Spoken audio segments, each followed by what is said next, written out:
Good afternoon, everyone. I hope you guys can hear me. Just let me know in chat.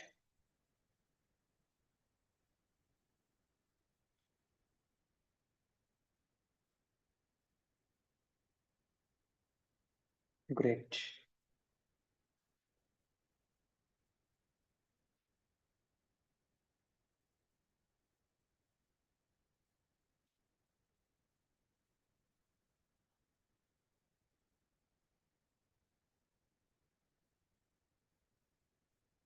All right, guys. So we'll just wait for a few more minutes and we'll start at 4 5 exactly, just like yesterday.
All right, guys. It's 4 5 now. So we'll continue with our workshop. And before I start, can you guys just let me know in chat if my voice is clear? Is it low or is it loud and clear? Yes, sir, your voice is clear. I can audible. Okay, okay, sure. Thank you, Santosh. Fine then, guys. So, do you guys remember what we did yesterday? Like, you guys can ping in chat if you want to.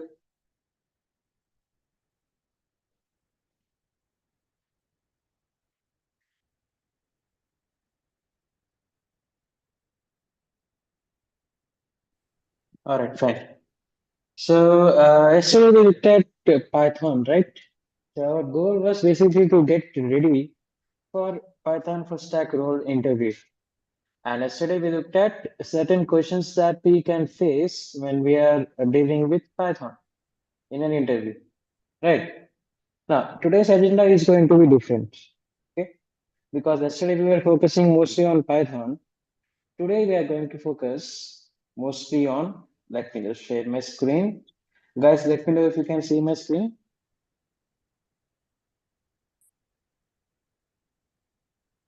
You guys can ping in chat or just share thumbs up. Yes, sir. You are visible. Your screen is Okay. visible. Okay, fine, fine. Great.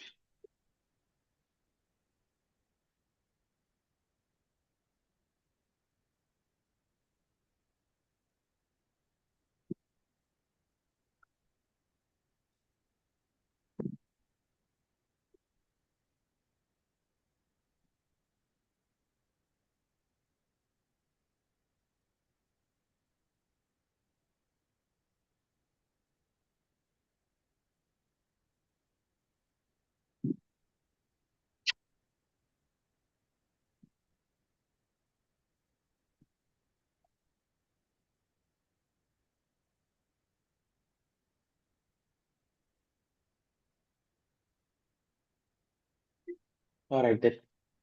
Okay, guys. So today our agenda is going to be understanding how a full stack application works. Okay. So today we are going to see how does a full stack application work using Django. People also call it as Django. I just call it as Django, right?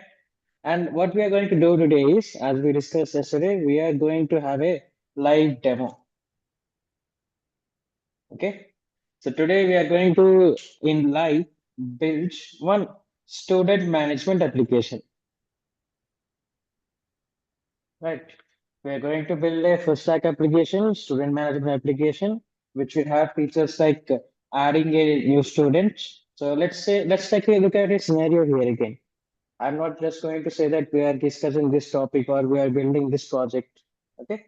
Let's look at a scenario. Like yesterday we focused on this, right? We have to be thinking like problem solvers. We should start thinking like developers, not as people who write solutions, right? So if whatever task you have in hand, you have to start looking at it like a problem. Okay, so fine.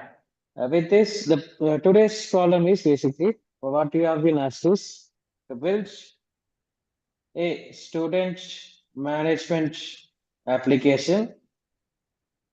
Okay, let's say you have joined our institute here in Nomatics, and what they have been asked you to do is they are asking you to build a student management application that can add students and save them in a database. Let's say you are being asked to build this student management application that has features like adding a new student and also show all students. Again, it's a very simple application that we're building today, a full stack application which will have front end, back end in Django and everything. And while building this, what we will do is we will look at all the concepts that we can expect our interviewers to ask. Whenever you go for an interview, what are the concepts that interviewers usually focus on? We will be looking at those concepts while building this application. Right. So let's get started then in this case. Before we continue again, guys, if you guys remember, my name is Pranal Sarkar. If you guys are wondering, and before we continue, I just want to focus on certain concepts before we start writing code. Okay. So what I want to do is I want to start with a question. How many of you guys use Swiggy? I want answers in chat, guys. Like, how many of you guys use Swiggy on a daily basis or maybe once a week?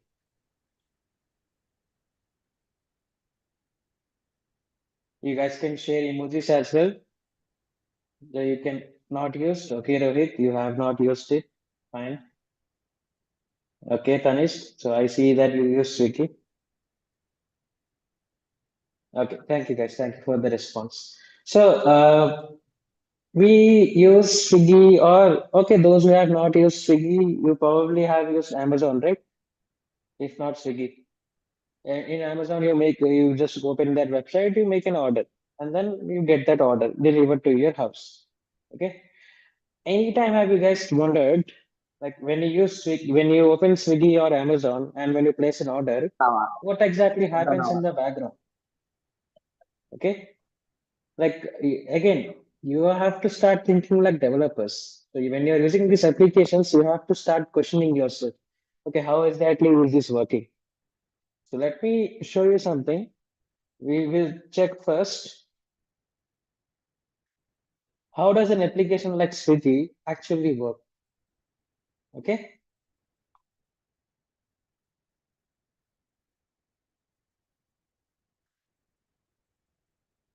yeah.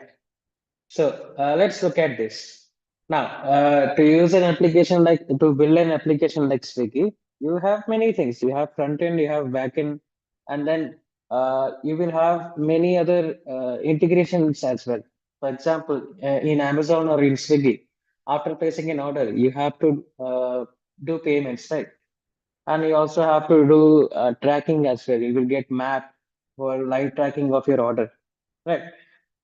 Just imagine how many of these features do you have in a simple application like Swiggy?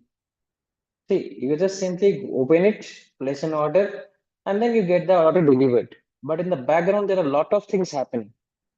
And what companies are expecting is for you to be knowledgeable in building all of these things.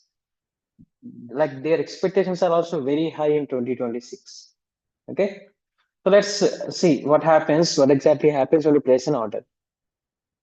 Now, yeah. So let's say you have opened the app in your phone, and after opening the app in your phone, you have chosen your dish that you want to order, and after that, you have now placed an order after doing the payment. Now that order goes to any. Can you guys tell me where that order goes? So whatever order that you are placing now in Swiggy, where do you think that order goes?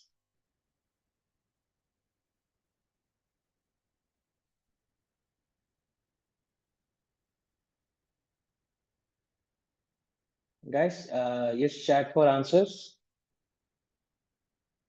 Like whenever you place an order in Swiggy, where do you think that order goes exactly?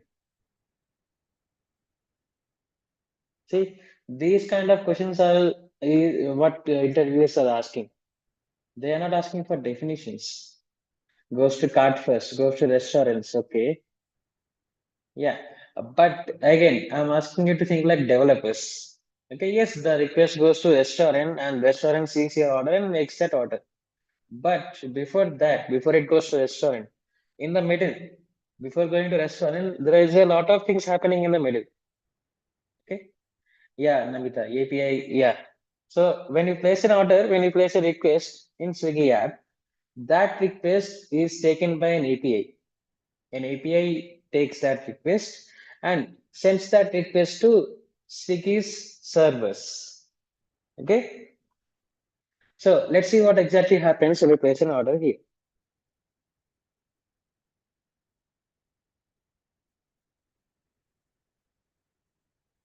Now, so think of this like your mobile phone. So you are placing an order in Swiggy from your mobile phone.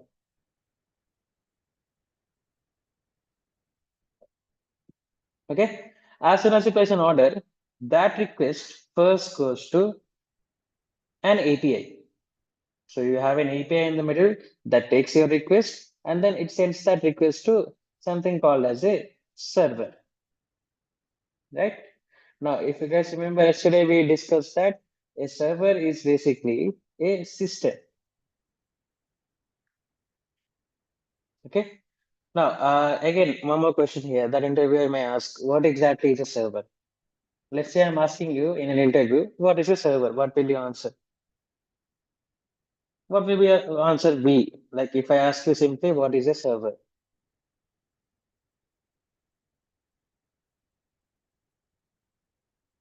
Some people may say that it is something that is taking our request, right? But what I would say is a server is simply a system that can take a request and then send a response, right? A server is simply a system that can take a request and send a response. Now, when I say take a request, what kind of request is it taking? So whatever request you are making from your phone, from your Swiggy application, the server takes that request. Now, what is the response that you get after placing an order? You get yes, order placed as a response, right? Order placed, and then you also get some tracking information, right? And that response you are getting back from the server. Now, is it done? Like server takes your request and then places sends you a response saying that order is placed. Is it done here? No. Is it is still not done. From here, your server has to again send that order to the restaurant, right? Server is just saying that order is placed, but this orders again has to go to the restaurant as well.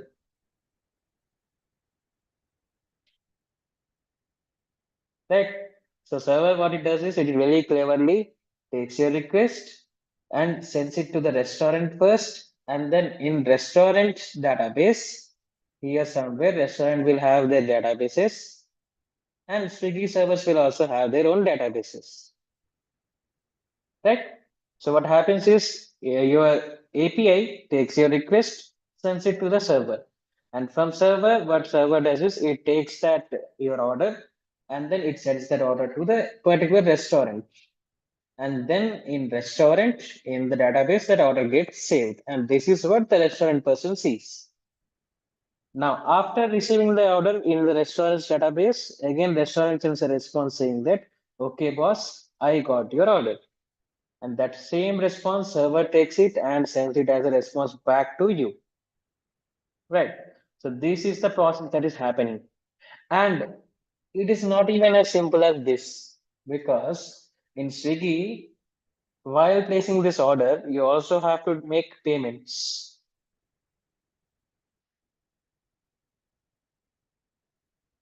right? Along with payments, you also have maps.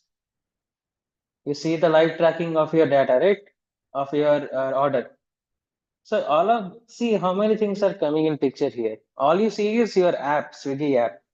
Now, what interviewer will ask is interviewer won't ask like what is front end, what is back end, what is a server. No, interviewer will simply ask you what happens when you place an order in Amazon. Give me the entire picture. These are the kind of questions that you should expect, right? Not just what is it, or yes, interviewer also asks how does it work? Not just what, how, or why is it working in that way? Why is it going to server? Why is it going to databases again? Why do we have to store orders in database first of all? Guys, can anyone guess? Okay, whatever order comes, we can just send it to restaurant and restaurant will take care of that order, right? Then why again store it in database separately? Namita, Neelam, can you guys answer, guys? Sai Kumar.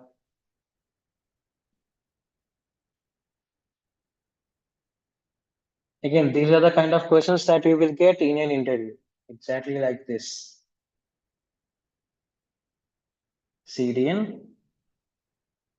Okay. And again, my question was, why do you think yes for sales analysis? That can be a good reason. Like for Swiggy to analyze all of these orders later for sales analysis. So you're thinking like a data analyst right now, which is good. Any more answers, guys? Okay, fine. See, the database, all the orders are saved here for multiple purposes. And one of those main purposes, the why the data is saved is for you to see it again. For example, when you open the tab and when you open your orders, you will also be able to see previous orders, right? In most of the applications, you can also see previous orders. Even in Amazon as well, you're able to see the previous orders. Now, all of these previous orders have to be stored somewhere, right? Like reorder, yes, Sai Kumar, yeah. For reordering purpose as well, in Swiggy, we can show all of this. We can store all of this data into a database so that the customer can again see their orders later. Or, like Rohit said, for sales analysis as well. So Swiggy is using all of this data to analyze how much sale is happening, which restaurant is making more money, and they will focus on those restaurants, like those kind of things. There can be multiple purposes here, right? So yesterday we were just focusing on Python, but today we are focusing on the entire full stack picture here. To build this front-end application, we are using React, right? To build APIs and to build backend for everything, we are using Django, right? And then for databases and all, it depends. We will be using either MySQL, I mean SQL, or PostgreSQL, or some companies also use MongoDB, right? Now remember, guys, one more very interesting question that interviewers ask here is, what is the difference between SQL and NoSQL? So when you talk about databases and all, the very important question that you get, and this is just fundamental question that you get is, what is the difference between SQL and NoSQL? What you guys have to understand is that SQL has relational database.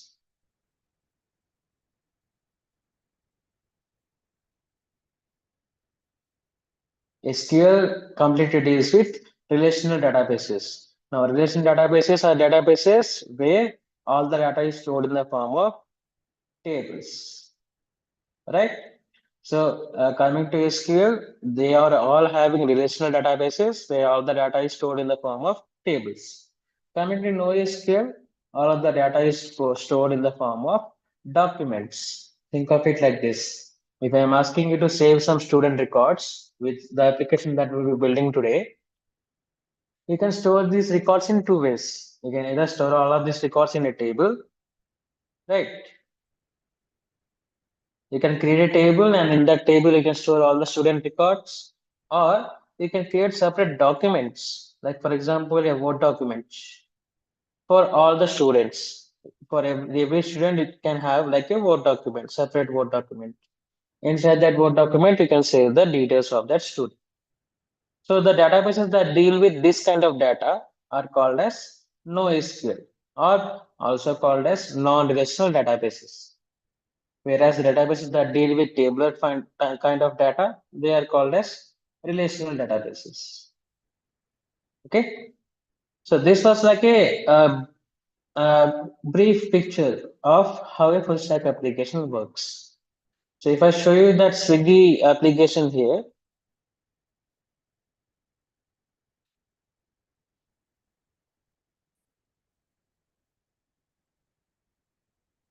right? So when you make a request, your API takes that request and sends it to Swiggy's service. And in that server, you have a backend that is taking your request. It is saving that request into database, right here. And then after saving that request into a database, it is sending it back to either to you as a response or to the restaurant, right? So this is the flow that happens. Now, for all of these things, you have, if you observe here, we have different technologies that we're using. For backend, we're using Django. For frontend, we'll be using React.js. And for handling ATS and all, we'll be having NGINX. This is a part of AWS, okay, where it handles all the API calls and all. And then come to databases, it can be either PostgreSQL, which is a symbol here.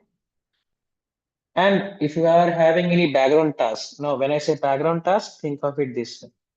Let's say when an order is placed,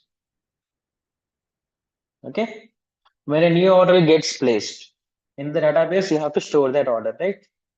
Let's say you're storing that order in your database. When a new order gets stored, certain things should also happen automatically. Like for example, when a new order gets stored here, Swiggy maintains some logs, right? Like Rohit said, it has to do some analysis part as well, right? Like sales analysis. For that, Swiggy may store some logs. Also, whatever order gets placed, every order has order items, right? And every order item will also have its own particular data. So all of these have to be stored as well, right, along with the order, and this should have all of this should happen automatically, right? So for this kind of automated tasks and all, we can use something called as Celery, not the one that we eat, right? The it's a tool that we use for handling automated for automating background tasks, okay, in databases. Now, with this, let me show you to build an application like Swiggy. See how many things come into picture here. First things first, we have our front end, this one. We have either a mobile app or we have a web app, which is our website. And then we also have a delivery partner app. This entire thing is our front end. And from this, our API is taking our request and sending it to our backend. Now in backend again, we have Django and DRF stands for here. One more important question that you get in interviews is what is DRF? Now DRF here stands for Django REST Framework. Okay. So DRF stands for Django REST Framework. This is another important question that you get in interviews. Now I will explain in detail again what does DRF do. But here, if you observe, we have backend in which all of these things are happening. See, user management, restaurant management, menu management, order management. You have all of these services in backend that you have to build. And for all of this, you have to write code. All of these are not happening automatically, right? And then coming to data layer, you have your database, you have your cache that is being saved, and then you have your background tasks. And if your application is deployed in AWS, you will be having AWS storage as well. Along with this, if you observe, you also have external services. So Razor Pay for payments. Firebase can be for notifications also. It can be used for database storage as well. And then you have Google Maps for tracking, for sending emails. Like when an order gets delivered, sometimes you get mail as well. So for sending emails, so you have all of these different integrations that you're doing. Right. See, for building a simple application, you have these many things that you need to build. That's why I'm saying, I keep saying, which is that whenever you go for any full stack interviews, the industry is expecting you to be aware about all of these concepts. They don't want you to be experts in everything. No, they want you to be experts in either one or two things and at least have foundational knowledge in all of the other things. Okay, fine then. With this, we'll move on to the next topic for today, which would be,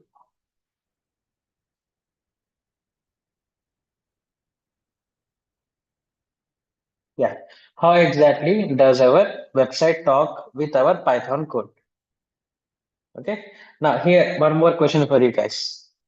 Let's say whatever code you are writing it in VS Code, right? You are writing your Python code in VS Code. So your Python code is in your system in VS Code. Now, how can we make the output of that code visible in a browser? The question that I'm asking you guys is whatever Python logic that you have written, whatever logic you are using in backend, how do we make sure that that is being the response, whatever we are sending or the output that we're getting, that output is showed in a browser? How exactly does that happen? Any cases, guys? Any guess on how exactly does Python send its output to a browser? Like, does it directly show that output in a browser, or is there something in between that is handling it? Using Django? Yes. So using Django, now, uh, one thing I would say is here, you guys need to be clear about what exactly is Django. Okay? Any guesses on what is Django? Yes? Like what is Django or Django? You guys can ping in chat. Front-end framework. Okay, Django is not front-end framework. Django is back-end framework.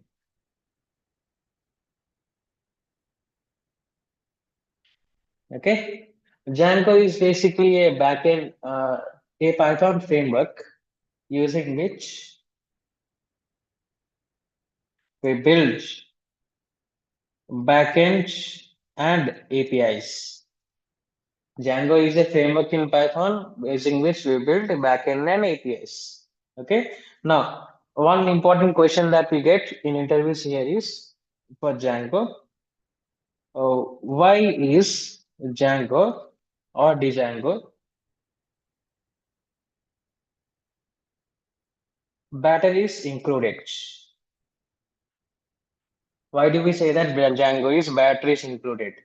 Now, the reason why we say Django is batteries included is because Django has many features built in. See, when you buy a AC remote or when you buy a TV and when you get a remote for that TV, okay, most of the times that TV remote has no batteries, right? Or when you buy an AC or when you buy any electrical appliance that has a remote, most of the time we won't get any batteries. You have to buy those batteries and then place it in that remote. Okay. Coming to Django, it's not like that. Whatever you need to build your entire backend and also to build your APIs, everything is included inside Django. So once you start using it, you don't have to install any other things to build your entire backend in Python, right? So that is why we say that Django is batteries included. Okay. Now, with this, we'll move on to how exactly do we create a Django project. So we'll move on to today's hands-on session now, right? And while we are building this project, I will also be showing you like different questions that you can expect in an interview. Let me open a project in VS Code here.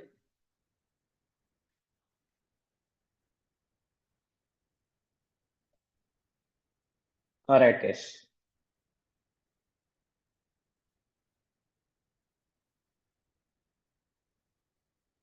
All right.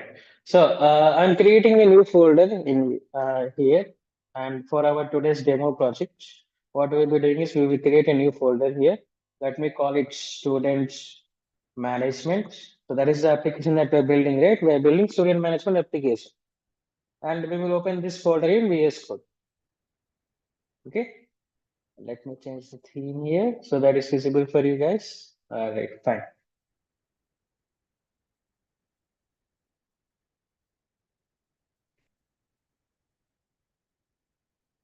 And guys, if you have any questions, you can ask, you can raise your hand and then ask. Don't start thinking in chat. If you have any questions, you can raise your hand and then I will look at your question. Okay. Now, since we are here, can you guys tell me how do we create a Django project? Now, before we even start creating a project, see, one thing I would suggest is whenever you're creating a new Python project, okay, create something called as a virtual environment, right? Again, one more interview question here. What is a virtual environment? Can you guys tell me what is a virtual environment?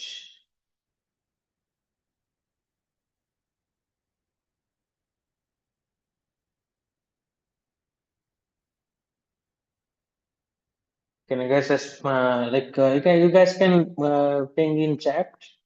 What do you think is a virtual environment? Any answers, guys? Neelam, Namita, Sai Kumar, Tanish.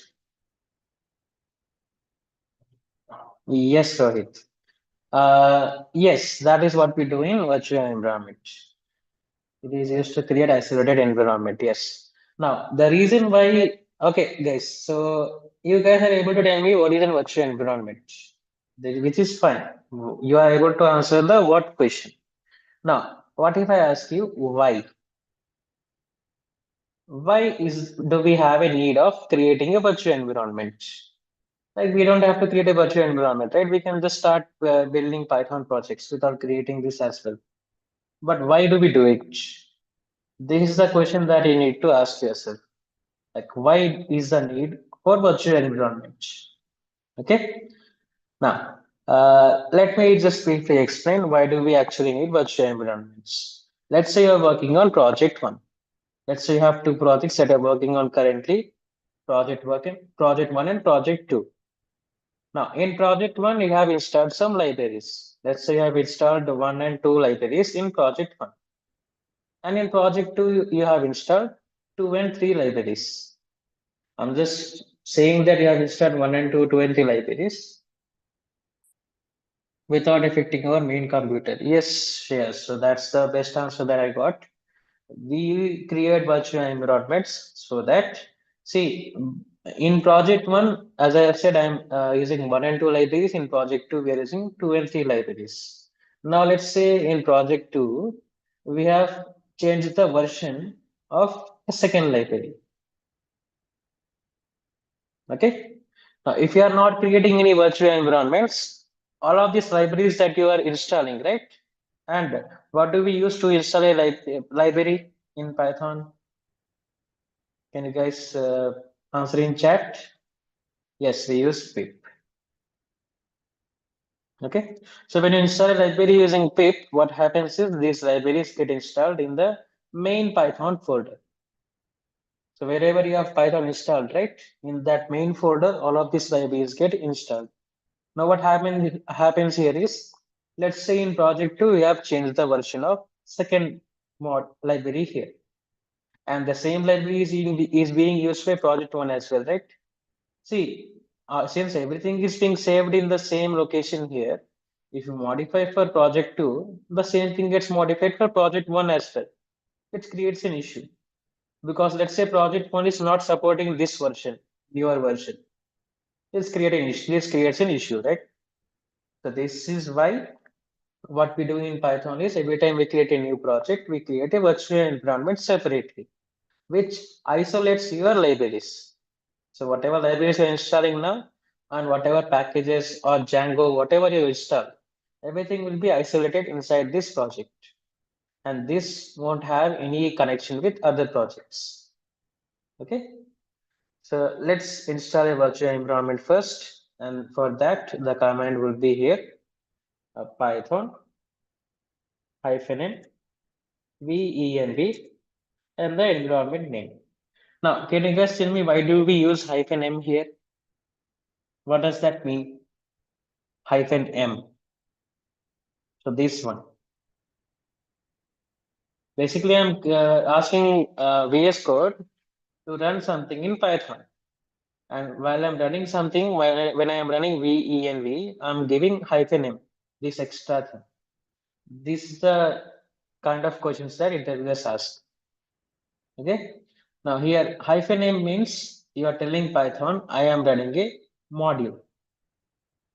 So whatever name I gave here, right, venv, basically I'm telling Python that, boss, I'm not running a Python file right now. I'm running a module called venv. And using that module, I'm creating a new environment with the name of env. Okay. So let's run this.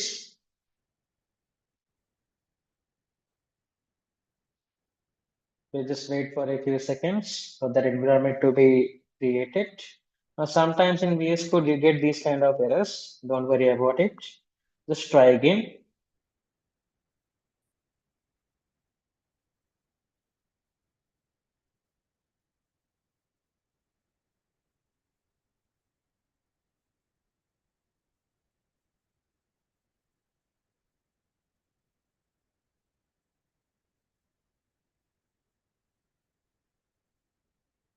Yeah, great. So our environment got created. Now we have to also activate our environment, which for which we will say env, our environment name, slash scripts slash activate. Basically, what we are doing here is we're asking Python inside this folder, go to a folder with the name of scripts, and inside this folder, run this particular file called activate. And this file, when you run this file, you are basically activating your environment. And the way we know that environment is active is because before our terminal, we got our environment name in green here. This is the indication that your environment is active. Now, to create a Django project, first we have to install Django. And for that, in using pip, we install our Django framework now. So we say pip install Django.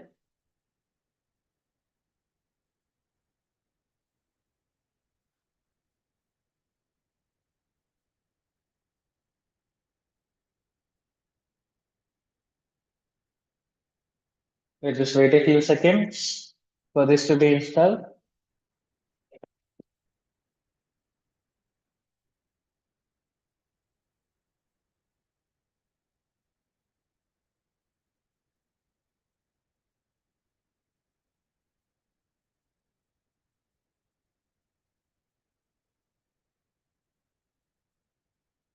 Yeah. So Django got installed successfully. Now, to after installing Django, the command that we use to create a new Django project is Django-admin start project and then give the name of your project. For now, I'm calling it as student management.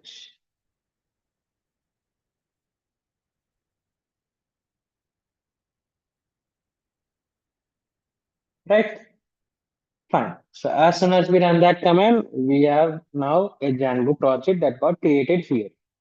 Now, my question for you. So what interviewers will ask now is, and I got this question recently in an interview as well. What do we do with these files? What is the use of asgi.py and also wsgi.py?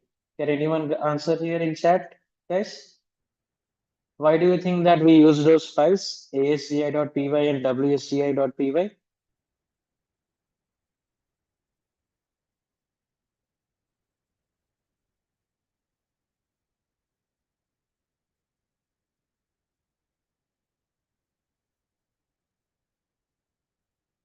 Any answers, guys? Like if you guys know, you can answer. If you guys don't know, you can drop an emoji so that I just know that you guys are listening. Okay, because we want this to be an interactive session, right? So my question was again, why do we use these files? Okay, see, these are the kind of questions that interviewers ask, and the reason why you are not able to answer is because you have not asked yourselves why exactly do we have these files here. I know that you guys have created many projects until now. We are using Django, but you anytime have you guys asked yourselves, okay, why do we see these files? What are these files used for? Why do we use settings.py, init.py? All of these questions. Okay, fine. So let me just quickly answer why do we use these files? Now, to run a Django project, we use manage.py, right? And we say run server. Now, this creates a local server, right? This creates a local server in port 8000 and then it runs our Django project, right? But when this works very well enough, this works very well when you're doing development. During development phase, we do this. But when you have deployed a project, right? At that time, when you use run server does not have many features. Like it cannot handle a lot of load. If you have higher load, if you have many people accessing your server, Run server does not have that kind of capability to handle higher requests coming at the same time. So for that, what you do is we use another framework called as UVCon. I hope you guys have heard about this UVCon and GUVCon. Okay, so these are basically, think of them like translators. Think of UVCon and JVCon like translators between front end and back end. Okay. Now, one more question here, guys. What interviewers will ask is, how does Python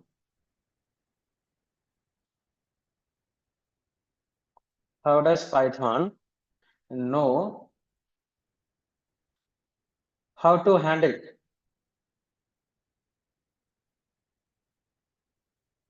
HTTP request?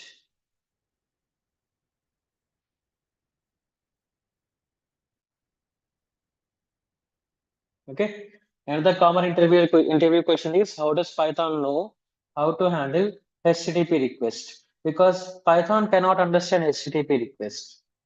Now, do you guys have an idea on what is a HTTP request, guys?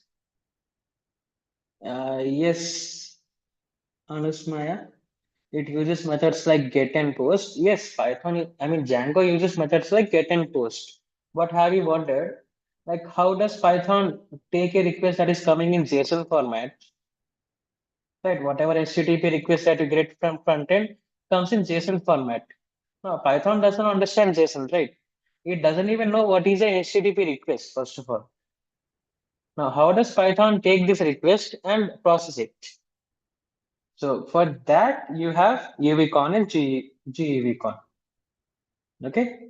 Using request package, we can make requests on Python, Shreyas, but uh, for Python to handle any incoming requests, for that we use these kind of packages. Okay. What UVCon does is it takes your HTTP request. So it takes your HTTP request and it converts that request into a request object in Python. It takes your request and it converts that request into a request object. Now, yesterday we discussed about class and objects and OOPS concepts, right? The Python understands objects. So what UVCon does is basically it acts like a translator between your front end and back end, where it takes your, yes, it is like a middleware. Yes, Neelam. So it takes your HTTP request and converts it into a request object. Now, this object Python can consume because Python understands object format. Okay. And coming back to our question again, why do we have these files, ASGI and WSGI.py? Okay. Now, if you observe here, what these files do is basically uh, these files are used by UVCon. So whatever middleware you have, right? This UVCon that is acting like a translator, it uses this file to convert the HTTP request into a Python object using this file. So why do we use these files, ASG and WSGI.py is because the frameworks like UVCon and GUVCon, they are using these files to convert incoming HTTP request into a Python understandable object, which we can now process in Django. Okay. Now, before we start building our building our application further, I want you guys to see exactly how in Python or in Django a request lifecycle looks like. Okay. Again, a common interview question in Django when it comes to Python full stack is, how does Django handle the incoming request? What is the process? What is the life cycle? Now, let's say from front end, from React, you're receiving a request. Django is receiving that. And this Django development server can be running using run server, or it can also be running using UVCon. We can use both of these to run our server. Okay. Now, whatever we're using, it takes that request and it sends it to something called as an URL resolver in Django. Now, what this does is it in your request, basically, depending on the path. So whatever incoming request you have, like for example, let's say I'm opening Amazon.com,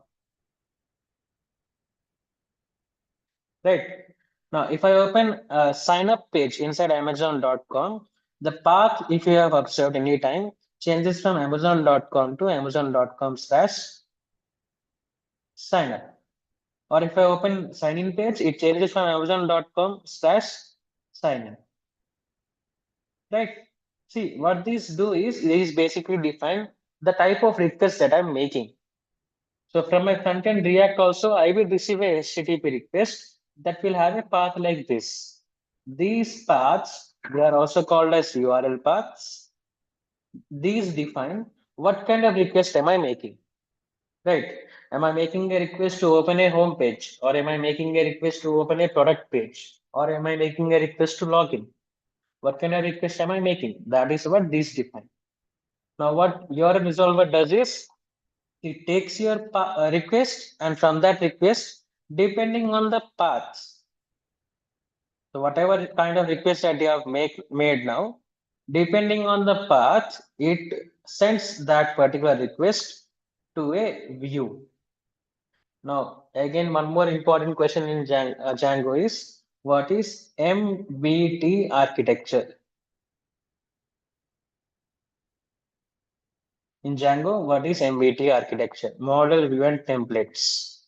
Okay, we call this as models, views, and templates. Now, in Django, what happens is whatever request you're making, it goes to URL resolver and it sends that request to a view. Now, think of view like basically a function. Okay, a view is basically a function that automatically runs whenever you get a particular path. Like for example, to handle this kind of request, to handle sign up, I can have a separate function written in Python. I can call this as F1. To handle sign in, let's say I have another function written called as F2 to handle sign in. And similarly to handle home page, for example, let's say a client is now asking for us home page. For handling home page, let's say I have another function called home, right? So what exactly should we do when that type of request comes? For that, we are creating views. Views are basically a function that runs automatically whenever a path arrives, whenever a request comes into our Django application, Django server. Now, these views can be either functions, they can also be classes. In Django, we have two kinds of views. We have function-based views and we also have class-based views, right? Now, what we will be doing today is we will be creating a class-based view in Django. Not a function-based view, we will be creating a class-based view. Now, after the request goes inside a view, let's say in our whatever order that we got, we have to now save it in a database as well, right? So inside our view, we can write some logic that opens our database, and inside that database, it saves our request that we got inside database. And for that, we use something called as an ORM. I hope you guys have heard about this term. Okay. In Django, for databases, we have a module called as an ORM. This ORM stands for Object Relational Mapper. Okay. Think of ORMs like another translator. Like how I just told you, right? Ubicon is a translator that acts like a translator between front end and back end and front end and Django. It translates the HTTP request to Django understandable or Python understandable objects. Similarly, coming to Python here, I will ask you two questions here. Okay, yes. Now tell me, uh, does Python understand table format data? Again, guys, the question is, do you think Python understands data that is stored in the form of tables? Yes, it does not. Now, one more question is, do you think SQL understands classes and objects? No. Yes. See, the problem here is Python knows only classes and objects, whereas SQL knows only table format data. Right. So how do we exactly map these two then? How can we take data in object format? So our request is coming in object format, right? Our Ubicon has converted that HTTP request into object format now. So whatever data we got from our user, yes, Django uses ORM for that. So whatever request we got from user that has data in object format. And ORM, what it does is it takes this data in object format, and it converts that object format data into SQL tables. Okay. So ORM acts like a translator between Python and databases. ORM, which also stands for Object Relational Mapper, right? It acts like a translator in between Python and databases. And this can be any database. You can use MySQL, you can use PostgreSQL or MongoDB, anything. So when in interview someone asks you what is an ORM, simply tell them that it is a translation layer between Python and MySQL or databases. Okay. So like following the flow here, guys, we got our request in Django. From Django, our server took that request. It sent that request to URL parser or URL resolver. URL resolver takes your request and finds out using the path what kind of request that is. And it sends that request into that particular function or a class. Okay. Now, inside this, we can write our logic. What do we need to do now? What kind of response do we send? If a user is asking for a home page, we will send that home page as a response. Okay. Now, here we are sending a page as a response, right? So this page is called as a template in Django. So now we come to the entire MBT architecture. Now, when I said in ORM acts like a translator between Python and database, right? So in ORMs, to create tables, to create data, to create database and tables, we use something called as a model. Think of model as simply a class. A model is simply a class that defines our table structure. Now, yesterday, if you guys remember, we were learning about classes and we were learning about objects and we were learning about all the different concepts in Python, right? Today we are seeing how exactly those concepts apply in Django in building a full stack application. Okay. So yesterday we learned about class. Now we are seeing that okay, class is used actually to make a table in Python. Now, if you guys remember yesterday we discussed that a class is a blueprint, right? A class is like a plan, a blueprint. Now, using this blueprint, we create basically in Python a blueprint for a table. So in databases, we are storing data in table format, right? Using the class, we are creating basically a blueprint for our table. What should be our table name? How many columns do we need inside that table? What should be the column data type? All of that we are defining inside this particular class. And this class is called as a model in Django. So MBT architecture consists of model, view, and templates. Templates are basically HTML files that we send as a response to our request that is coming from user. Okay. So this is how you can answer the question, what is the architecture that Django follows? It follows MBT architecture. And this is the life cycle of a request that comes inside Django. Okay. So with this, we'll move on to building our application for today. And while building that application, I will also discuss several other interview questions. Okay. Now, We have built our Django application using the command Django admin start project and the name of our project. Now in Django, next thing we will do is we will create a app. Now think of app like different features. Now, for our libraries to not have any clashes, we created a virtual environment. Right. For our project, we created a different environment. Similarly, for our different features that we are adding inside our project, it can be login feature, or it can be, let's say, Swiggy order feature, or it can be add to cart feature, or payments. For all of these to not have any clashes, we create these in the form of separate applications, separate apps inside Django. Okay. So when someone asks you what is an app in Django, simply tell them that they are those are the different features that you are implementing in your application in Django. Okay. To create an app, we use Python manage.py start app.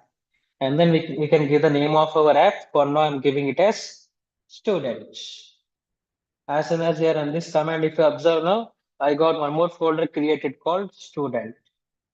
And now, coming to the next question that we will get in an interview, which is what is the use of manage.py file in Django? Now, what you can say here is basically manage.py, as the file name says, right? It is used to manage your Django application. Manage.py is used for multiple purposes, and those purposes can be either to make apps, right? It can be used for migrations. Another important question in Django is what exactly is a migration? Now think of migrations like this. It is simply put, uh, the databases that you're creating using ORMs, whatever tables you are creating using ORM, which is in Python, migration is the process of transferring those tables from Python to SQL or MySQL or whatever database that you're using. Okay. So migration is the process of transferring your structures, your tables from Python to your database. So this is a process where we migrate our data. We migrate our data from Python to our database. Now, for doing all of this, we use this file manage.py. So let's look at how can we proceed now. Now, what is the next step here? We have created an app. We have also created a Django project. The next step is in settings.py. Okay. Now, one more question here. Why do we use settings.py? Guys, can you guys answer? For this, I want you guys to answer. What is the use of settings.py? This file in Django.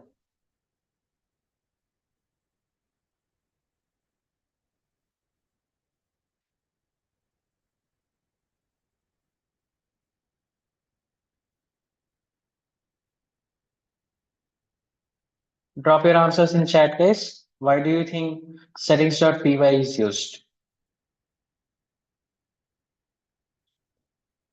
What is the use of this file in Django?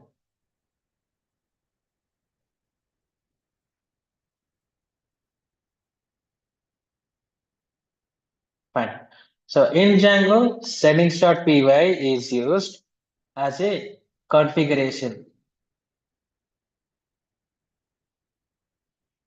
Settings.py is basically a configuration for your entire project, for your entire backend. When I say configuration, all the settings, all the apps that you're installing, right, and all the databases that you're creating, and whatever middlewares you have, UVCon, GUVCon, all those middlewares, whatever you're using in Django, everything is configured inside this file. Okay. So this file basically has like all the settings that you need for Django to work. File is to configure. Yes, yes. So in settings.py, what we have to do now is, since we have installed a new application here, we installed a new app, right, called student. In settings.py, you have a variable called installed apps. Now, if you observe, by default, Django has many apps that work in the background. You don't have to create these apps. Django is creating by default. And few of those apps are auth and sessions and admin. These three are very important whenever you're working with Django. Admin is used to access Django admin. The one beautiful thing about Django is that Django by default gives you an admin panel. I'll show you guys once we run the Django project. And then auth app, this is used. Let me just write it down here. Now, admin app is used to access admin panel, right? Coming to auth app, this auth app is used to access authentication features in Django. Okay.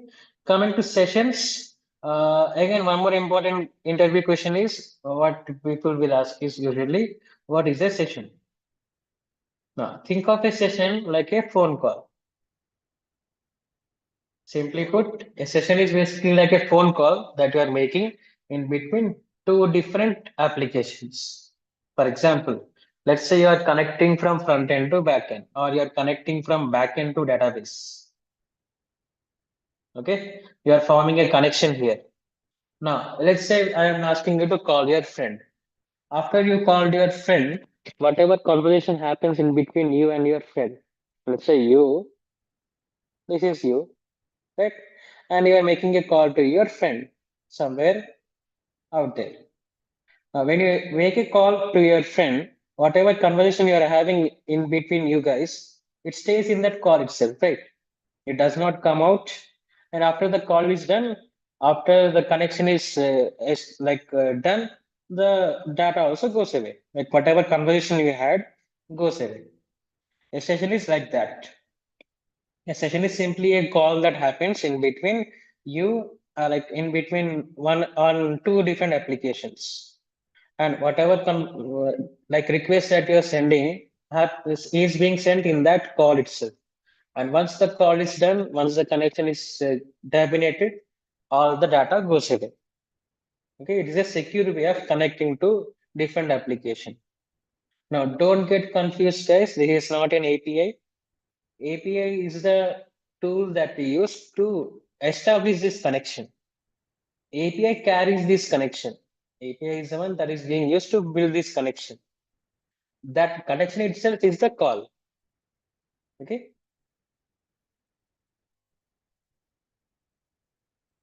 Now, yeah. So we will install apps, right?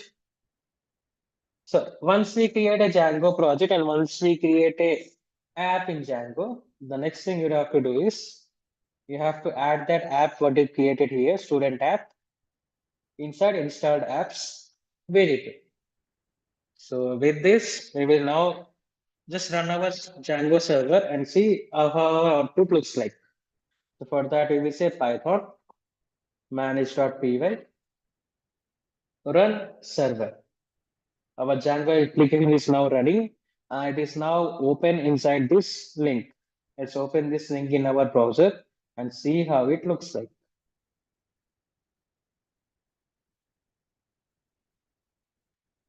See, the install worked successfully. Congratulations. That is what Django is saying. Now, what if I want to ask Django, show me a home page? So for that, what we can do is we can, inside our URL here, we can add a path called as home. And we can configure Django to show a home page when someone opens this path. And that thing is done inside a file called as urls.py. So if you remember, previously we were looking at this particular flow, right? Request flow.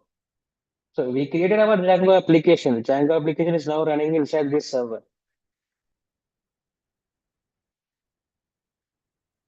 Django application is now running inside this server, right? This part is done.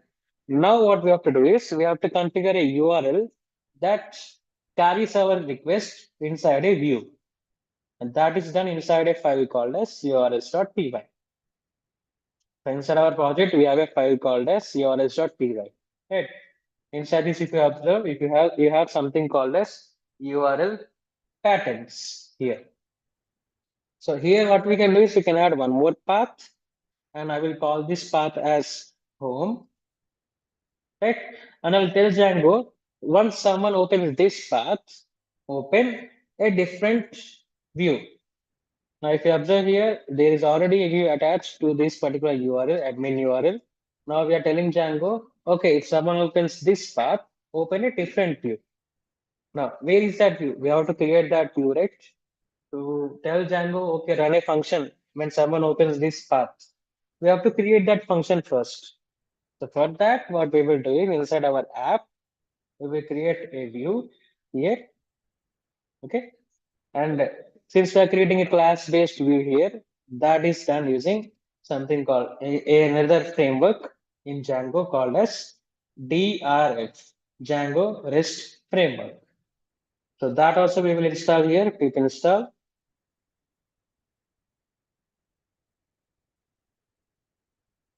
Django REST Framework. Now, few more questions that you will get for interviews is, let me type that down.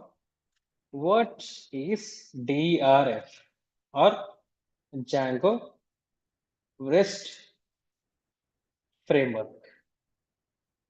Okay. Can anyone guess in the chat? Guys, what do you think DRF does here? What is DRF? Do you guys know?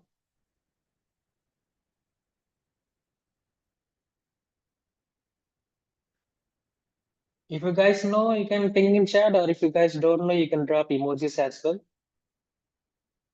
In the meeting itself, we will have emoji option, right? To share emojis, you can drop emojis as well.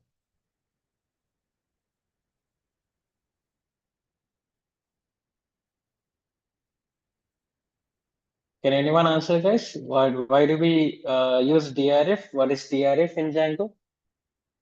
Okay, fine. We will learn what is DRF in Django today. Okay.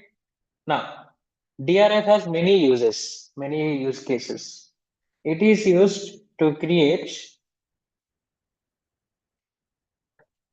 REST APIs.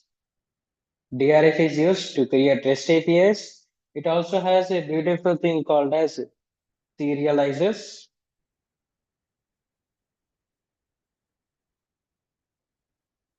Yeah, Narisha. So Django REST framework, yes, that is correct. But what I'm asking is, why do we use this? Why do we use Django REST framework? Now, in Django REST framework, we have many features. It is used to create REST APIs. It is also used to create class-based views, right? It also has something called as a serializer. Now, one more important interview question here. What they will ask you is, what is a serializer in DRF or in Django?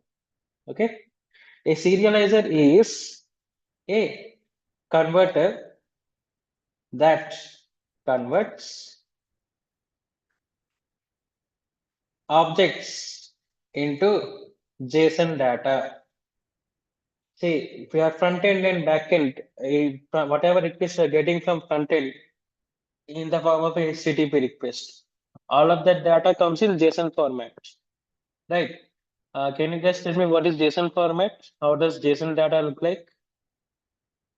This you guys, I think, know about. You guys know what does JSON look like? Key value pair. Yes, Neelam.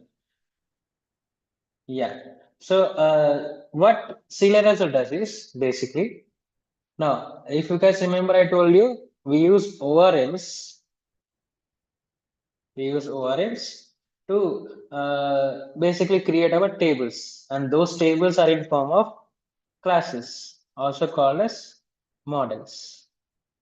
Right.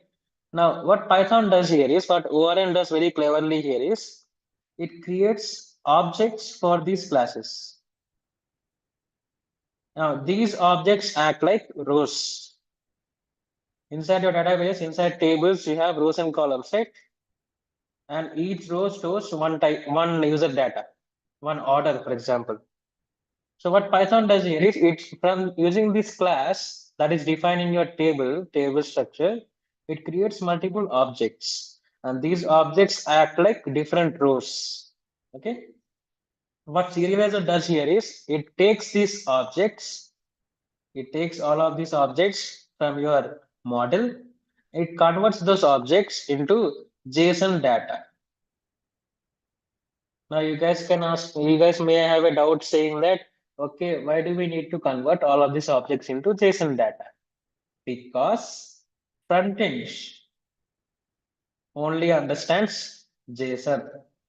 In frontend, we are using React.js, right? We are using JavaScript in frontend. Frontend only understands JSON. See how many translators you're getting here. You have a translator for converting HTTP request into Python objects, which is Unicorn. You have another translator called ORM that is converting your Python objects into uh, database tables, right? And then you have one more translator here, which is serializers that is converting your ORM data, ORM objects into JSON, and it is used for vice versa, opposite as well. If you want to insert a serializer, you can also pass an JSON data, and it will convert this JSON data into your objects for model, for whatever table you have created. These objects can be again saved in the form of rows inside your database table. See, the Django makes everything very easy for you. You don't have to write code for everything. DRF provides all of these things by default to you. All you have to do is install DRF, and then start using the methods that it provides. Using those methods, you can do all of these things. Okay. So now that we have DRF installed, we will see how exactly do we use Django REST framework. Once you have them installed, you also have to add it into installed apps because we are installing another application, right?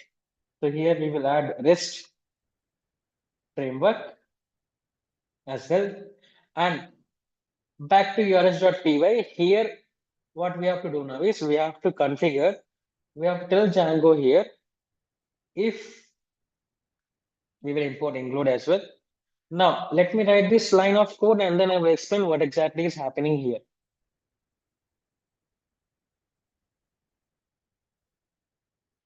URLs. Yeah. So what I'm telling Python here is what I'm telling Django here is basically if anyone opens this particular path, if anyone is asking for this path in our link in our URL, then send that request to student app, which is this app, and inside this app, send that request to a file called urs.py. Now we don't have that file here, so let's create that file. We will create urs.py. Okay. Now, basically, you are now telling Django, okay, if anyone is opening slash API, this particular path, then send that request to urs.py here. Here also what we will do is we will configure two more URLs. So we will say from Django URLs, import path, and then URL patterns is equal to one more very important question that people ask here is what do we do here? Like what exactly are we doing here? When we say URL patterns equal to what are we giving Django? Basically, what we are doing here is we are telling Django that boss, whatever URLs that you are receiving from front end in our for URLs, whatever paths you're receiving, uh, accept only these paths. Whatever paths I'm mentioning here, it will take only those paths as our request. If let's say here I'm giving a path called as home. Okay. Now, in my uh, server here, whatever server is working here, right, it is running currently. Here, if I say instead of slash home, if I say slash API, instead of saying slash home, if I say login, do I have login here? No, right? Django will not accept it. Okay, see, it is revolving, so loading again and again. And It is loading because our server is not running currently. Let's run our server and see what happens. So again, Python manage.py run server. We are running our server. We got an error saying that our home URL does not have a view attached to it. So even if someone opens slash home, we don't have a view that can handle that request. So let's do one thing from our views file. So if you observe here in Django, we have a file called as views.py. We will import that file here from dot import views. And here we will say from views, when someone opens this particular path inside views, here let's create one view. Now, since we are using DRF here, we will create a class based here. So I'll say from REST framework dot views import API view. Okay. And guys, I will next go on to models as well.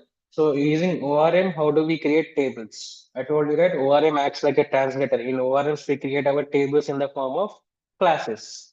Now we will see how to exactly create those tables in ORM. Before that, let me create this view here. So here we will say class home, which will be the name of our view. And inside this, we will inherit API view. Now, if you don't do this, another important question that interviewers ask is, what is the use of? So when you are saying home and that you're inheriting API view, why do we do this? Why are we doing this? Okay, we are doing this because if you simply create a class like this, you are creating a normal Python class. Only when you inherit an API view class from REST framework, you are converting this class now into a actual view, which can be executed whenever someone opens this particular URL. So whenever someone opens home URL, we are executing this particular view. And here we will say def get. Basically, we are handling a get request now. Now, again, coming back to types of requests. So from front end, whatever requests you are getting, right? Those requests can be of four types. It can be either get, post, put, and delete. Okay. Can you guys tell me what does put do here?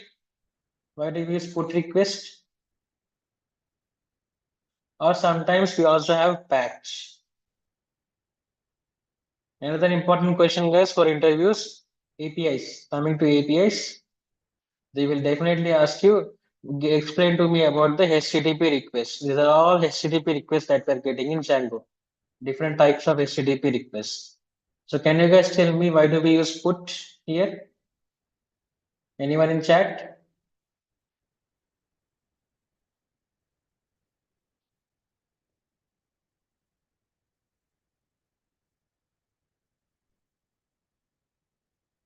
All right, fine. So we use put request for updates. Let's say you are trying to modify your order. Whatever order that you made, you are asking customer care to change that order. You want to add one more item inside that order. Now that order, whatever got created inside our database, that record has to be updated, right? For updating a record, we send a put request. Now, as the name says, get, we are basically asking Django to get me some data. And for that, we are handling a get request here. We are creating a get method here.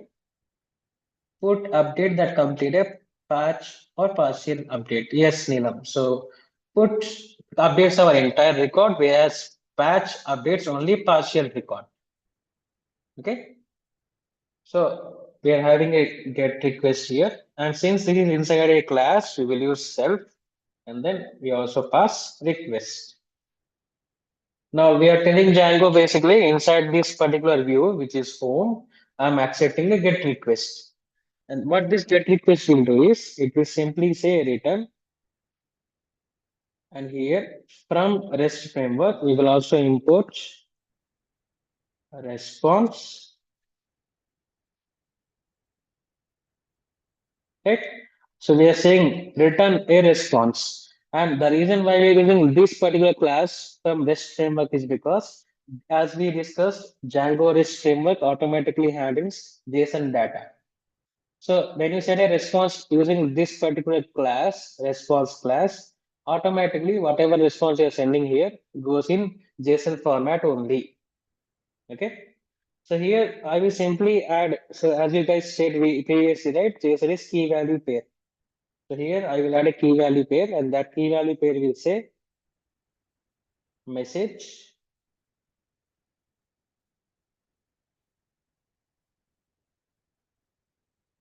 and the value will be home page. So see what is happening here. Whenever someone opens this URL, I'm telling Django inside views file, go to home view. And this is a view. So that is why we're saying as view. So whenever someone tries to open this path, open this particular view. And inside this view, if that is a get request, if we are making a get request, then send this response. That response is a message called as home page. And it is going automatically in JSON format only. So now when I go back to my page here, when I go back to my server here, here if I say API slash home, see what is happening. Whatever response we sent from there from Django, right? That response automatically now came here. Okay. So this is how we build our API in Django. This is how we build our backend. We slowly start building views that can handle different features in our application. This particular view is handling home page. Like this, we can create one more view that can handle showing the data, showing student data. Okay.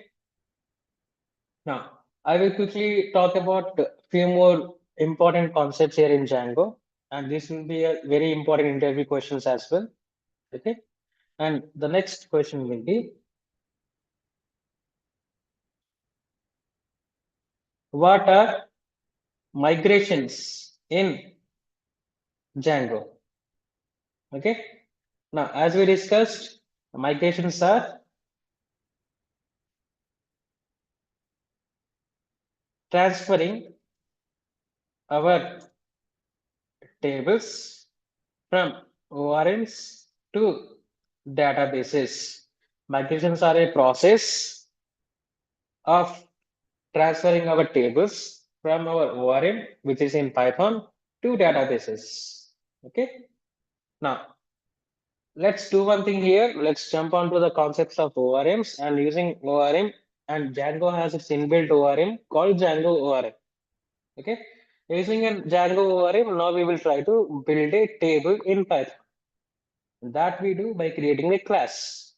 So we create a class called as students, and this class will inherit from models a class called as model. One more question here. Why are we doing this? Now, we are doing this because if you create a normal class, it is a normal class in Python. To tell Django that no boss, this is not a normal class, this is a model in which I am storing my table structure. To tell Django that this is a model, we say models dot model, right? Now inside this, we will now create columns. We are defining table structures, right? So now we have to define columns inside this. We have created a table basically now. Using our class, we are creating a table. That table name is students. Inside this table, now we have to add columns. So I will add three columns here. I will say ID, name, and email for our student. Now ID will have a integer field, whereas name will have a character field.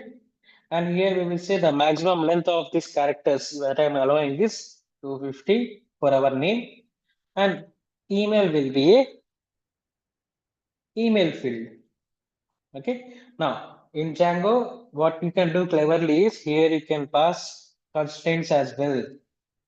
Like if you guys remember in SQL, we have a concept called constraints. These constraints are basically uh, the extra rules that we're applying on our tables. Now here what I'm telling Django is whatever email that I'm adding, this column should always be unique. So all the emails should always be unique. That is what I'm saying. Okay. And here we will make our ID into a primary key as well. We will say primary key equal to true. Now we have created a model. This model is now our table structure. And this table structure is still sitting in Python only. This is not yet moved to our database. To move to our database, we do migrations. So inside our terminal, again, we will say Python manage.py make migrations. This is how we do migrations. If you observe here, Django is now saying that, okay, I have to create a model called student. And basically, Django is saying that I will create this table called student, and I will do this only after I say Python manage.py migrate. If you observe, a lot of things happened here. All of these tables got created. One of these tables is also our student table. Now that database is visible here. If you observe, we have a file called db.sqlite3. Inside this file, now we will have a table called as student. See this one. And if you observe inside this table, whatever columns we created, right? ID, name, and email, we have all these three columns as well. Hope you guys understand now how to create models, how to create tables in Django using Django ORM. Okay. Guys, if you have any questions again, you guys can raise your hand. I will answer. If you have any doubts here, I will answer. Okay. So with this, let's move on to the next part of our application. So whatever model that we have created now, what I want to do is whatever table that I have created, inside this table, I want to store some data as well. Now I am opening this table directly using this application. Whatever table that we just created, right? This one. I'm basically opening that table directly using this application. So if you observe, we have ID, name, and email. And here I will add one more record. The ID here for the student will be 101, right? And the name for the student will be I'll just give my name here.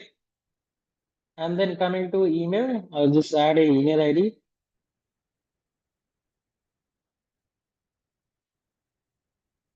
gmail.com. And let me save this record as well.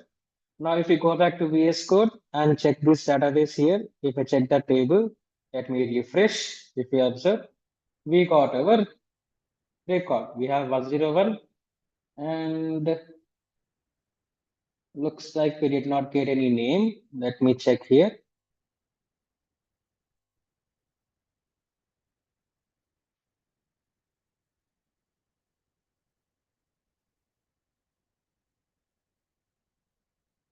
Let's click on apply. And for email ID as well, we will say Mrinal sarkar@gmail.com. Apply. And then we will save this record as well. We will say write changes. Let's refresh again. All right. Fine. So our record got added here. And if you observe, we got 101. Now what we will do is we will add one more view. And what this view will do is we will call this view as get students. And what this view will do is basically get all the records from our database, which is in our table. It will get the data from our table and take that data, send it as a JSON response. And since we are using Django REST framework, sending anything as a response becomes very much easier. And if you guys remember, I just told you that we have something called as a serializer in Django REST framework. This serializer converts our objects. So we see a database record here, right? We see one table row here, right? So whatever rows you have, all of these rows are converted into objects in ORM. But serializer does is basically it converts these objects, which is in object format in ORM, all these records, into a JSON data, which we can automatically send as a response back to our request, back to our frontend, right? So here, what we will do now is we will create a serializer, and for that, let's create a new file. We will call this as serializer.py. Inside this, from REST framework, we will import serializers. Now, the way we create a serializer is basically by using another class, and we will call this class as student serializer, right? And inside this, we will say serializers dot model serializer. Basically, again, just like how we did for models, if you simply create a class, Python will Django will think that it is a normal class. By using this particular model serializer, basically what we're doing here is we are inheriting another class inside this class. And this is the concept of inheritance. So now you guys understand whatever OOPS concepts that you have learned until now, the reason that you have learned those concepts is for you to understand this. You are inheriting a class called as model serializer, which is part of this module, into your class. And only in doing this, Django will now know that, okay, this is a serializer. This is not a normal class. Okay. So here we will create one more class called as meta. This is basically metadata. In this, we are defining what is the model that we use. What is the model that we are using?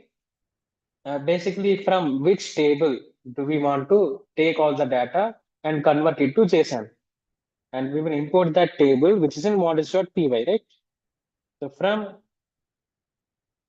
dot import models file, and here we will say models dot student, which is our table. We have defined our table here, right, with the class name of student. We are basically telling our serializer that I am using that table. The model here is this model. And then the next input that we pass is fields. Here we say fields is equal to, and I want to display all the fields. I want all the columns to go as a JSON response. So for that, here I will say all. This is how easy it is in Django REST framework to create a serializer that takes your table, student table, and in this table, it takes all the columns and converts all the data into a JSON format, which you can simply send as a response.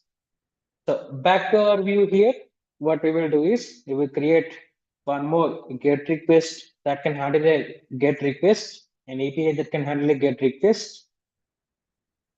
And inside this, from our model, first we will get all the records. From our table, first we will get all the records. And that we do using this particular method. We will import our model first. So from dot models, import student, right? And using that model, using that student model, we will say student dot objects dot all. Basically, what I'm doing here is I'm telling Django from student model, import all the objects. Okay. I'm telling Django here from our student model, from our table, import all the objects. Now, if you remember, I just told you that inside our model, all the records that we see are present in object format only. Okay. So we are importing all the objects and we will save that inside a variable called as students is equal to students.objects.all. And now what we will do is we created our serializer here, right? We will take that serializer. So from dot serializer import student serializer. Whatever class that we created here, we're importing it. And inside that class, we will pass all the objects, which is in students variable. We are passing all the objects that we have here from our model inside the serializer.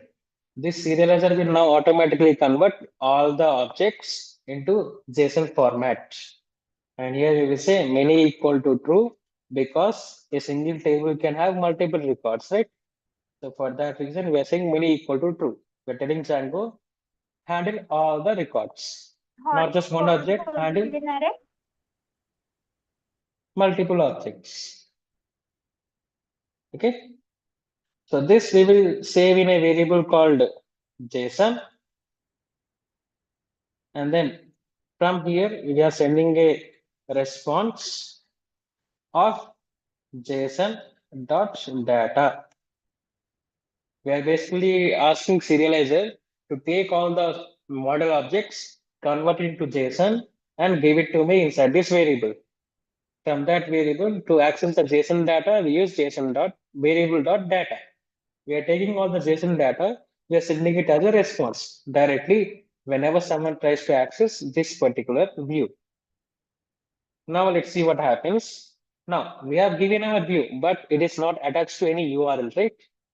So here let's create one more URL, and this we will call it as get, and this URL will run our get students view.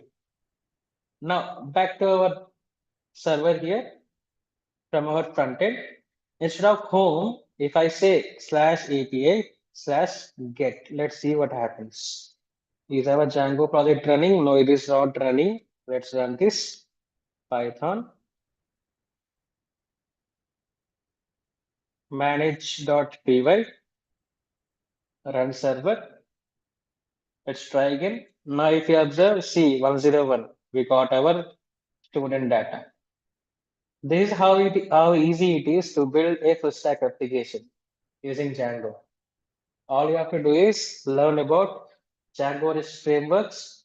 Again, guys, let me show some important key topics here that you need to focus on. Okay, you need to focus on first things first, uh, MBT architecture in Django, right? And then what is a view? And then types of views. Again, we can create views in two different ways. We can create function views, and we can also create class-based views. Okay. And then what is an ORM? What are models? Right? What is DRF? Django REST framework. And then what are sessions? And then finally, authentication in Django. Okay. Now, as I told you, to do authentication in Django, we use the predefined app called as auth.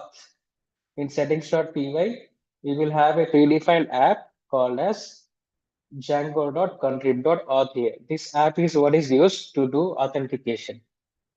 Okay. So I hope you guys have followed until now. And from here, let me just, before we close our call, show you the entire roadmap of whatever concepts that you need to learn to crack a full stack interview in Python. Okay. And don't worry, guys, at the end of this session, we'll be sharing you all the resources. I'll be sharing with this project as well. You will find a GitHub link with this project. Okay. And whatever like roadmaps that I'm showing you guys, right? All of these uh, images and the roadmap that I will be showing you now. I will be sharing all of this as well at the end of this call. Okay, let's look at the roadmap now today. And after this, we will close our call and we will have a 5-minute Q&A session. Right? So first things first, what do we need to learn if we're going for a Python full stack role? First things first, you need to have some fundamentals in Python. And these fundamental topics will be variables and data types. Basically, whatever we discussed yesterday, data structures, list versus set, dictionaries, all of those things. Control flow. So this is determined by using conditional statements and loops. Functions, inside functions, again, arguments, types of arguments. arbitrary arguments, all of those things, and then DSA. Is very important, guys, for you guys. DSA, like data structures and algorithms. Basically, the way you approach a problem. Okay. And coming to intermediate topics, you have things like file handling. You have object-oriented programming. Yesterday we discussed, right? What exactly is OOPS? Why are we using OOPS? And then modules, and then custom packages. So whatever we have installed today in Django, all of those are modules and custom packages. And then object-oriented programming, in this you have concepts like classes and objects and the four pillars, right? And coming to advanced topics, you have multi-threading, multi-processing, you have decorators. Again, it is a very important concept in Python, guys, decorators. You guys have to understand what exactly is a decorator, right? Can you guys tell me, guys, what is a decorator? Can anyone answer in chat? What is a decorator in Python?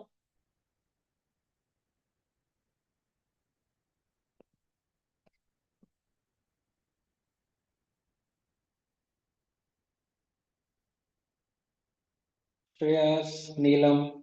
Can you guys answer? Like, what is a decorator in Python? Can anyone answer?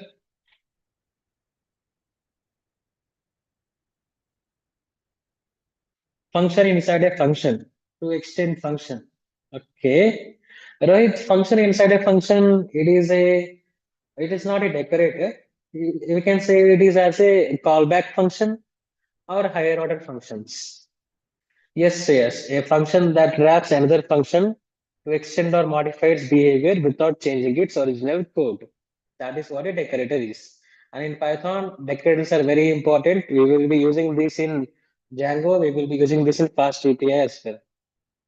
And coming to libraries, we have built-in functions, all of these things, generators and everything. Okay. Now, this was just basics of Python. And then you need to also learn about databases. So SQL, database architecture and design, ORMs that we saw today. So Django has its own ORM, right? Similarly, if you're using Fast API, Fast API has an ORM called SQL Alchemy that you can install and then use. In this also, you follow the same process. You create a class to create a table, and then you have objects for that class which act like records, your table rows. And then NoSQL databases, which are MongoDB, right? And then comes the modern front-end foundations, which are HTML. Let me open this. Yeah. So we have HTML, we have CSS, we have JavaScript, and then we have dynamic applications. Dynamic in the sense they should be able to adapt to both systems and also mobile phones. If you're opening a website in a laptop, it should look in one way. If you're opening a website in mobiles, it should look in a different way, right? So again, one more important, very important interview question that you get is, what is a responsive web page? A responsive web page is a page that can adapt to any of the screen sizes, right? And then advanced web development concepts, you will be learning about microservices, API development, all of these things. And then coming to DevOps, you guys don't have to focus much on these, but certain companies also ask DevOps. Like yesterday, someone said that in TCS interview, they were asking about DevOps, right? Coming to DevOps, you don't have to be experts in that. You just need to understand CI/CD pipelines. CI/CD here stands for continuous integration and continuous deployment. Okay. In AWS, learn about uh, in AWS here, learn about how to create a server, how to basically run your Python code inside that server, all of those things. And then Docker containers. This is very important, guys. You guys need to learn about Docker containers as well. If your focus is on DevOps, if your focus is on DevOps, only then. Okay. I'm not saying that you have to definitely learn DevOps, but some companies are expecting you to have some basic knowledge on DevOps as well.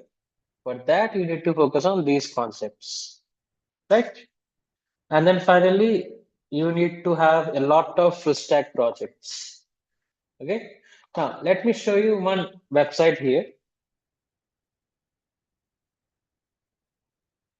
How many of you guys have heard about Hugging Face? Can you guys tell me in chat? What is this website? What does this website have? Yes, Namita.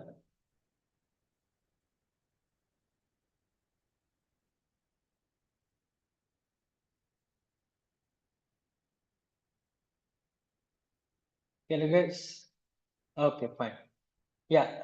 See, yes, Rohit. So Hugging Face basically think of it like a GitHub repository. Like how in GitHub we have different code, right? We have all the code that we are storing in GitHub.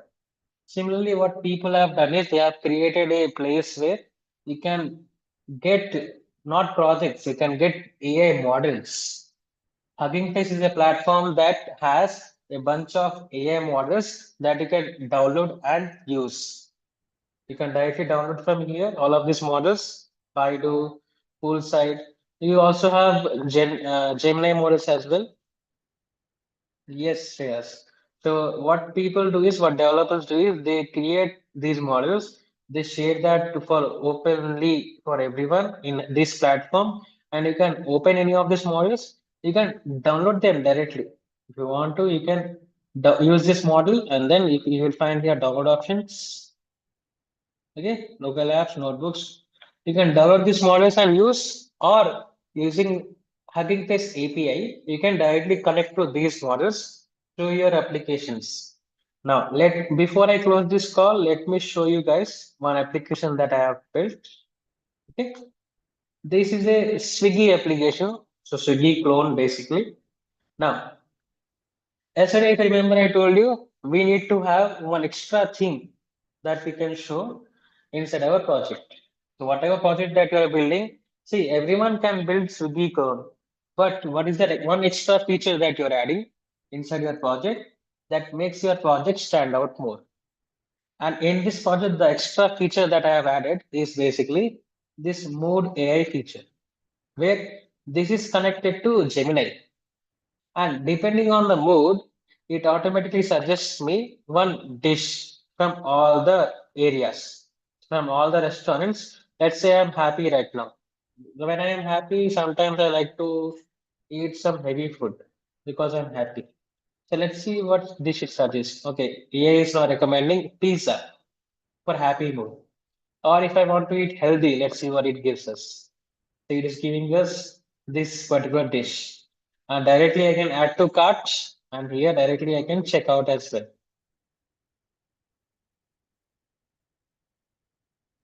Right? See, basically whatever application you're building, I want you to add this one extra AI feature that is helpful for your application. It should not be like some random feature. Okay? It should be related to your application. Like for example, if you are building an e-commerce website where you people are doing shopping, depending on their needs, like you can ask people, what do you want and how much is your budget? You can directly ask people to type like a chat in a chat box. And in that chat box, you can have an AI model that automatically suggests some products, right? So these kind of AI features are what makes your application stand out, what makes your project stand out from other people. Okay. Then you can do that very easily by using Hugging Face, this platform.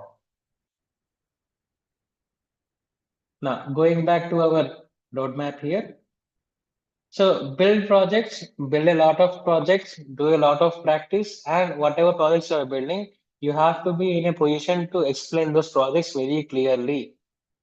What the mistake that many people do is everyone builds projects, but they are using AI, ChatGPT to build those projects. So when someone asks, like, what exactly are you doing inside that project?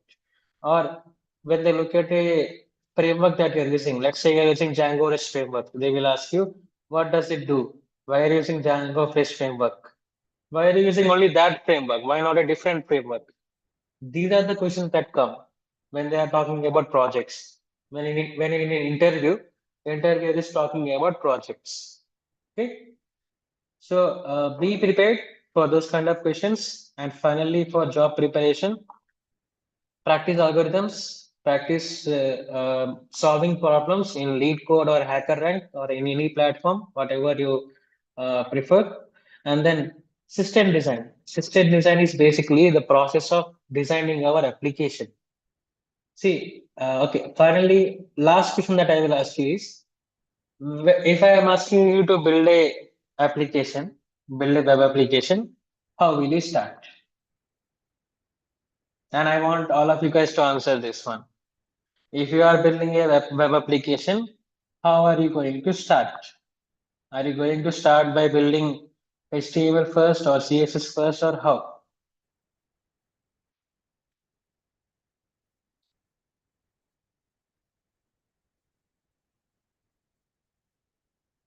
Drop your answers in chat box, guys. If we are building a web application, how are you going to start? Okay, you are saying you will start from HTML first. Fine. Any other answers?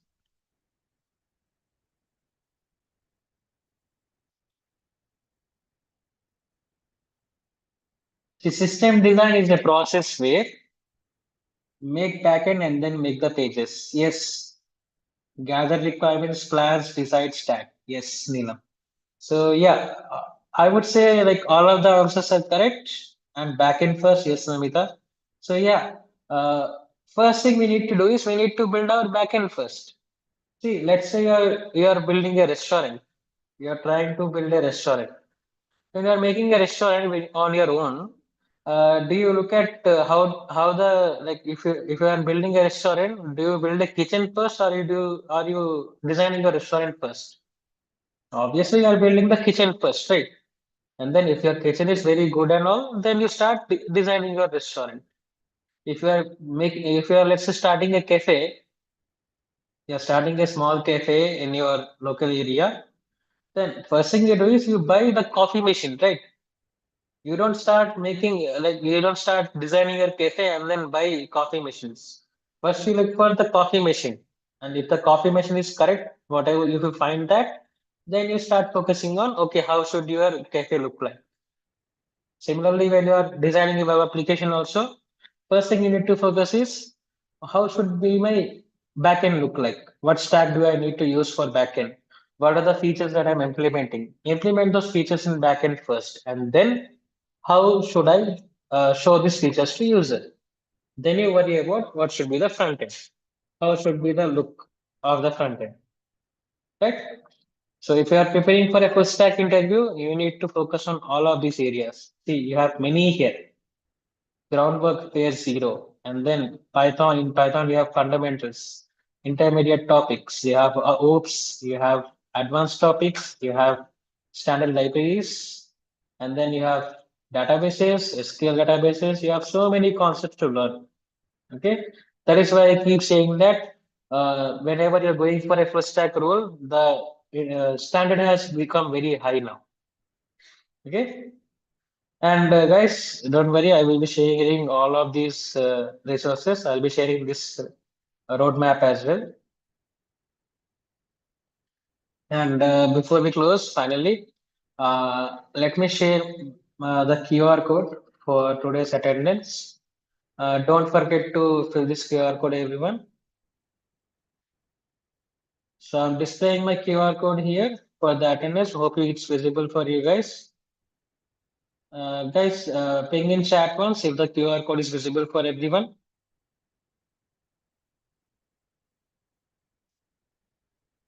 All right, guys. So please scan this QR code and mark your attendance. And at the end of this workshop, I'll be asking the team here to share all the resources with you. Don't worry, guys. You will be getting the PDFs that we have, the PPTs that we have. And yesterday I showed you guys a Python notebook as well, right? In which we had many problems. I'll be sharing that as well. And the project in the GitHub repo. Okay. And I will be sharing the roadmap as well. Hope this was a beneficial session for you guys. Hope you guys now have a clue on if you are starting your full stack journey, if you are preparing for an interview, then where do you need to start and what concepts you need to focus on, right? And finally, before we close, we will wait for a few minutes. We will wait for 5 to 10 minutes. And in this time, if you have any questions, guys, you can raise your hands.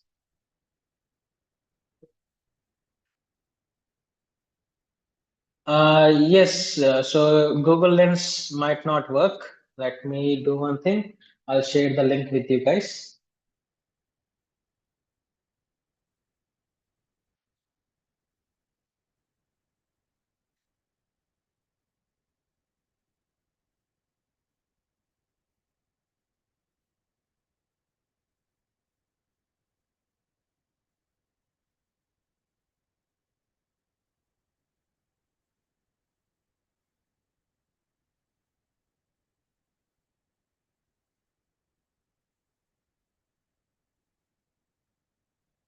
Just a second, guys. I'll share my screen again.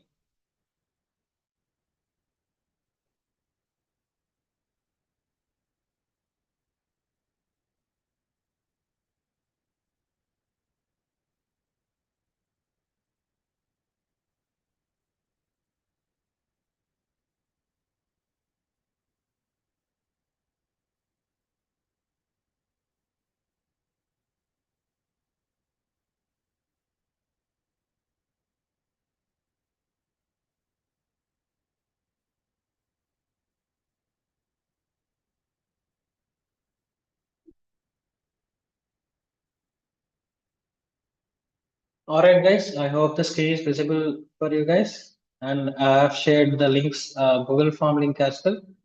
You guys can directly open the form and mark your attendance. And if you guys have any questions, we will keep the call open for 10 more minutes. You guys can ask your questions now.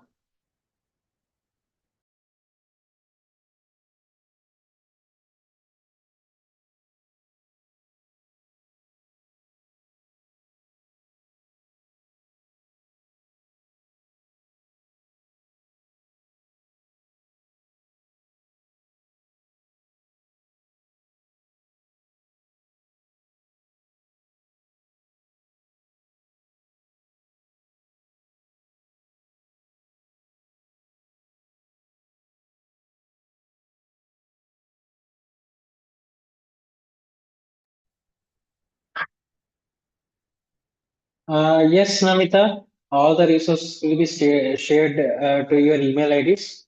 So when you are filling the Google form, you will be giving a email ID as well, right? To that same email ID, the resources will be shared, and hopefully by tomorrow you will get all those things. Yeah, Neelam. So definitely, I'll ask the management here to arrange a session on Stack as well. And as soon as we plan it, we will be sending a notification for you guys. So keep all the platforms open. So as soon as we arrange a session for Stack, we'll be sharing those as well.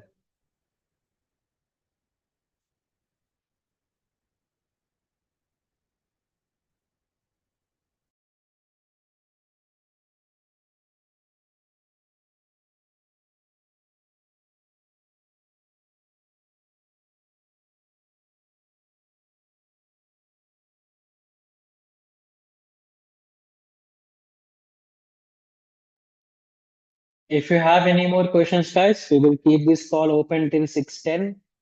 Until then, you can ask your questions. And we will close our call at 6:10. Hopefully, this was a helpful session for you. Hopefully, you understood that what are the concepts that you need to focus on.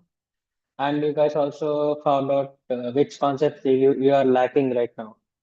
So today we discussed a lot of things, right? We talked about ORMs, we talked about Django, we talked about REST frameworks, right?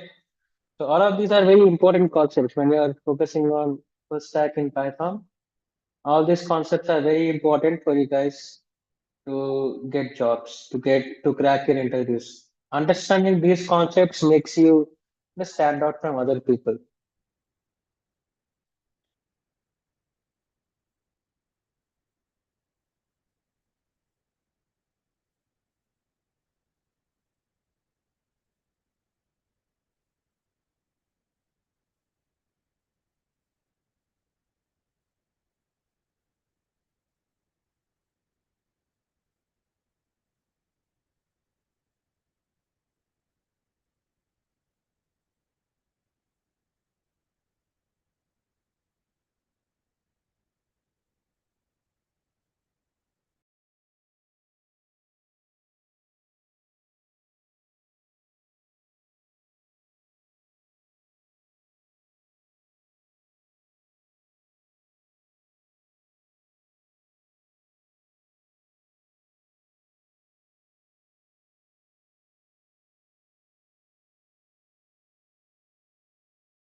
Thank you, Pallavi.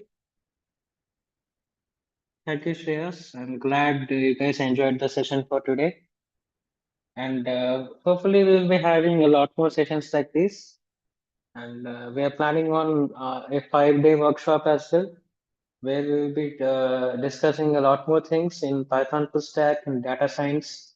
Okay, so stay tuned for those sessions. With this, we'll close today's session. Hopefully, you guys got a lot of knowledge from these 2 days for the past 2 days, and see you guys in the next session. Right? Sure. You guys can leave the call now. We'll be closing the session for today. Thank you again for joining, guys.